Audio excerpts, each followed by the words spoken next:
અમરેલીના ચક્કરગઢના પાટિયા નજીક 2 દિવસ પહેલા સિંહણ અકસ્માતનો મામલો. અજાણ્યા વાહન હડફેટે 5 વર્ષની સિંહણનું નીપજ્યું હતું મોત. વન વિભાગે અલગ અલગ સીસીટીવી ફૂટેજ ચકાસીને અજાણ્યા વાહનને શોધી કાઢ્યું. સિંહણને કચડી નાસી જનાર ટ્રક સાથે ડ્રાઈવરની અટકાયત કરાઈ. રાજુ પરાડિયા નામના ડ્રાઈવરની અટકાયત કરી.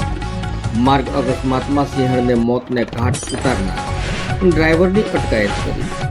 વન વિભાગ દ્વારા 2 દિવસમાં સીસીટીવી ફૂટેજને આધારે વાહન ચાલક સામે કાર્યવાહી કરાઈ. મદદનીશ વન સંરક્ષક અમરેલી તારીખ 24ના સાવરકુંડલા જતા હાઈવે ઉપર એક માદા સિંહનું મૃત્યુ થયેલ, જે બાબતે વન્યજીવ લીલિયા દ્વારા પ્રાથમિક તપાસ શરૂ કરવામાં આવેલ હતી. જેમાં ગઈકાલે સાંજે એક ટ્રક દ્વારા આ મૃત્યુ પૂરપાટ ઝડપે ચલાવવાને કારણે થયેલું હોવાનું બહાર આવેલ છે, જેથી ગુનો નોંધીને આગળની ધોરણસરની કાર્યવાહી કરવામાં આવેલ છે.